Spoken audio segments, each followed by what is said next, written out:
Cerita dimulai dengan memperlihatkan seorang pria bernama Gennarino yang bekerja sebagai kru kapal pesiar yang disewakan untuk para orang kaya.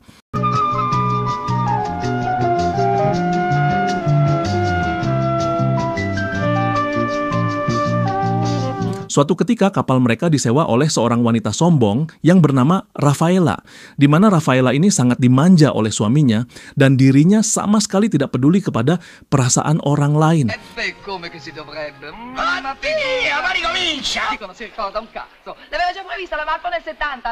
Selama berada di kapal itu, sekonyong-konyong Raffaella sering mengejek dan menghina Gennarino sesuka hatinya.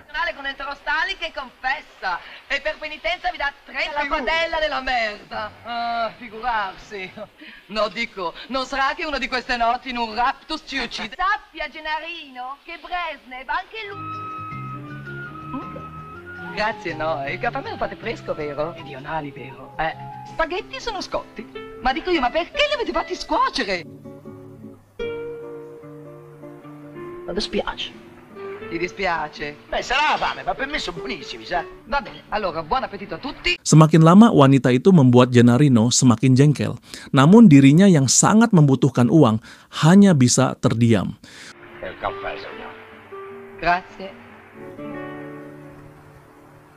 Suatu ketika Raffaella meminta diantar oleh Gennarino untuk menyusul suaminya yang pergi ke gua untuk melihat keindahannya. Namun di perjalanan mesin perahu mereka mati dan Gennarino tidak berhasil memperbaikinya. Hingga akhirnya mereka terombang-ambing menunggu bantuan datang. Puttana gioia fedosa. Sto zucchero di battellino. Ma cos'è, si è rotto? Non cammina. Ma non ci siamo allontanati troppo? Io ce lo dissi che qua cambiava il vento, Ma dico, ma perché uscite con motorini se poi non siete capaci di farli andare? Pardon? Namun hingga hari mulai gelap dan bantuan tidak juga datang, yang mana hal itu membuat Raffaella sangat merasa kesal. Io ce l'avevo te. No, carino. A proposito, abbiamo la pistola lanciarazzi? No, che non ce l'abbiamo. Vabbè, ormai ci siamo, ci verranno a prendere. Speriamo. Keesokan paginya saat Raffaella masih tertidur, Gennarino pun kembali mencoba untuk memperbaiki mesin perahunya. Tapi sial pisaunya malah jatuh, membuat dirinya terpaksa terjun ke laut untuk mengambilnya. Tak lama Raffaella pun terbangun dan dirinya sangat merasa khawatir ketika melihat Gennarino tidak ada di perahu. Namun ketika melihat Gennarino muncul, Raffaella yang malu pun pura-pura tidak ada yang terjadi. Un cudetto mi era caduto. Da solo? Che non ci sono venuti a prendere, io dico. È che loro sono degli incompetenti, sono. Vieni qua, pesce. Dai, picchiata. Guarda, fetoso. Per resistere alla sete e alla fame, la deve mangiare. Ci consiglio di farsi forza perché... Ma come? C'è ore ci misi per pescarlo. No, proprio a me mi doveva capitare di naufragare col marinaio coglione.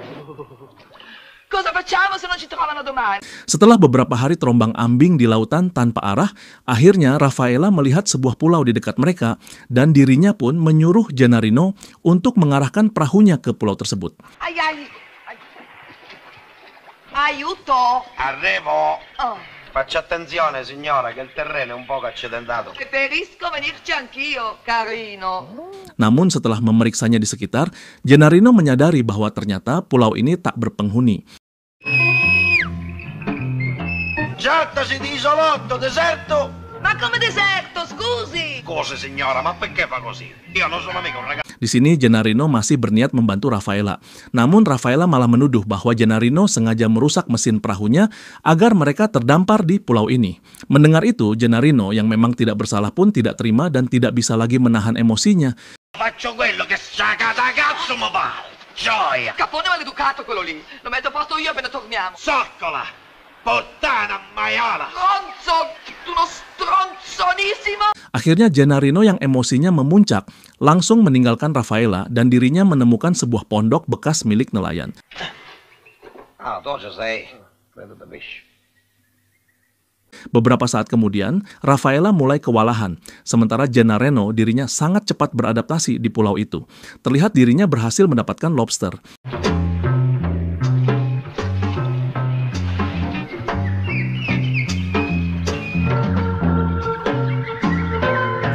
Kemudian Gennarino pun berusaha menyalakan api, lalu memasak dan memakannya.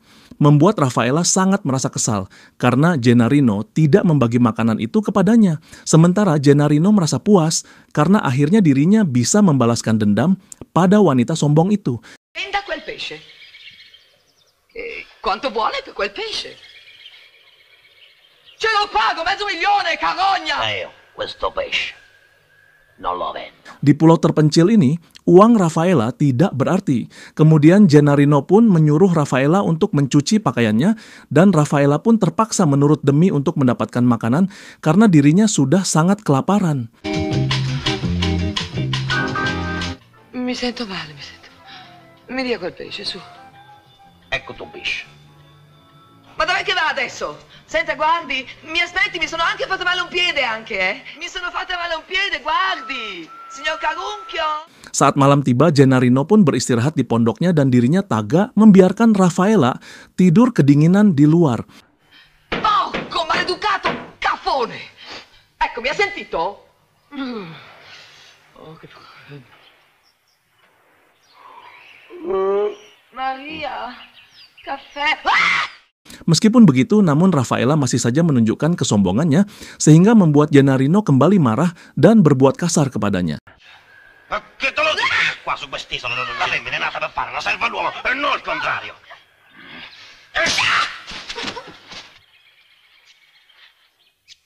E bacio. Ora puoi lavorare. Dan saat mencari ikan, Gennarino memanfaatkan Raffaella untuk membantunya.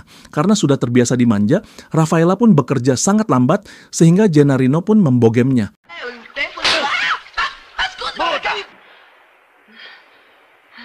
Karena sudah terlalu banyak menyimpan dendam, kini Gennarino pun membalikkan keadaan yang mana dirinya dengan sesuka hatinya menyeruh Raffaella. Dan Raffaella pun hanya patuh kepada pria itu demi bertahan hidup di pulau terpencil ini. Vedete questa confidenza, signor Carunchio? Ci vuole pazienza. Come il vino che bevevate te, Presdier. Saat sedang membersihkan piring, Gennarino mulai berpikiran ngeres. Mi piaceva di pensare che ci fa... sì, come se l'odre non c'è... Bottane industriale. Fai finta di non sentire, Schifo! Finalmente, chi te deve aiutare? Bahkan kini Gennarino mulai sangek yang mana dirinya berusaha mau mengentot Raffaella secara paksa. Dan setelah meluapkan isi hatinya, Gennarino pun mengurungkan niatnya untuk memperkaos wanita itu. Un brutto cafone ignorante come me. Passione annegge!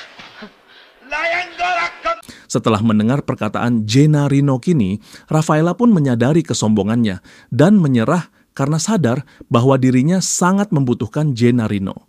Semenjak saat itu, hubungan mereka mulai romantis dan mereka sering melakukan pengentotan setiap hari tanpa mempedulikan Raffaella yang telah bersuami. Walaupun hubungan mereka baik, namun Gennarino tidak memanjakan Raffaella seperti yang dilakukan oleh suaminya. Amore, si sveglio? Un mezzo schifo. Vita ubriaca, come se mi avessero violentato i turchi. Aia! Che facciamo? Bottana, da una parte è un insulto. Suatu hari Raffaella melihat peluang untuk keluar dari pulau itu. Namun cengoh dirinya mengurungkan niatnya karena sudah jatuh cinta kepada Gennarino yang otongnya segede gagang pacul. Mica mai stata così bene. Non voglio che finisca, ecco. E io non l'ho chiamato, anzi. Aia, ma perché? Viene qua. Fatto male. Ma adesso è passato, sì. Tu vadaggene vai dicendo, ma impara a cucire più. Non ti dare arie di superiorità. Corriamoci, e che si fida di una femmina. Semakin lama tinggal di sana, Gennarino mulai sadar bahwa mereka tidak bisa selamanya tinggal di pulau itu. Walaupun mereka sudah saling mencintai, namun kenyataannya mereka masih ingin hidup di luar pulau itu. Sposiamo? No. Bar Lancaster nel Crosaro dell'Isola Verde. Sì, sì, sì, sì. Ayo.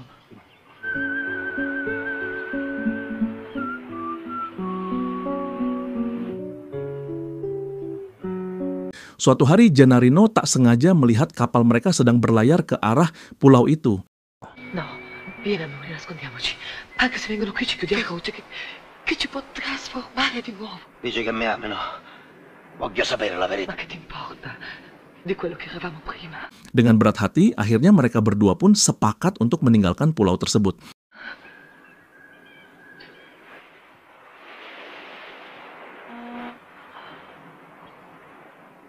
Setelah dievakuasi, mereka berdua terpaksa menyimpan semua kenangan gila yang terjadi di pulau itu, seperti mereka tidak pernah melakukan pengentotan. Bene, Gennarino. Ecco qua. Grazie. Setibanya di pelabuhan, Gennarino disambut oleh istrinya yang tadinya telah menganggap kalau suaminya itu sudah mati. Gioia mia! Di sini Gennarino dan Raffaella pun hanya bisa terdiam sambil memandang satu sama lain. Kemudian suami Raffaella pun memberikan uang yang fantastis kepada Gennarino sebagai ucapan terima kasih karena Gennarino sudah menyelamatkan istrinya. Namun Gennarino tidak menginginkan uang itu karena ia cuma ingin meki Raffaella. Ma se permette? E tu come ti permetti di accettarlo? Pensione Speranza! Lalu Gennarino pun membeli sebuah cincin mewah untuk Raffaella. Stare un meleone. Ne una lira di più. Bene. Amore. Setelah itu, Gennarino pun menelepon Raffaella dan menanyakan cinta yang diucapkan oleh Raffaella di pulau itu. Lalu dirinya mengajak Raffaella untuk kembali ke pulau itu karena dirinya sudah tidak mencintai istrinya lagi dan hanya menginginkan meki Raffaella yang rasa mango. Ci vieni, eh? Ci vieni? Tra mezz'ora. Al peschereccio Santa Rosalia. Ti amo più di sempre. Sì, del resto non mi importa niente, non mi importa niente. A fra mezz'ora.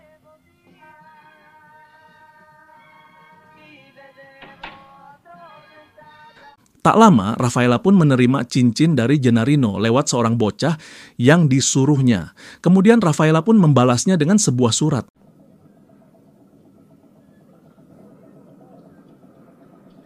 Disse di darti questo. Yang ternyata surat itu berisikan bahwa Rafael lebih memilih kehidupan mewah bersama suaminya. Disebabkan jika kembali ke pulau bersama Gennarino, Raffaella merasa tidak tega kepada istri Gennarino yang ternyata sudah mempunyai anak. Battara! Accidenti a me, che me lasci solo. Perché ricchi ti fanno sempre? Setelah Raffaella pergi, istrinya Gennarino pun datang dan memintanya bercerai karena dia mengetahui bahwa suaminya berselingkuh dengan Raffaella saat mereka terdampar. Film pun tamat. Gimana seru kan filmnya? Coba bayangin kalau kamu terdampar berdua dengan cewek cantik di pulau. Apa yang akan kamu lakukan? Hidup pengentotan.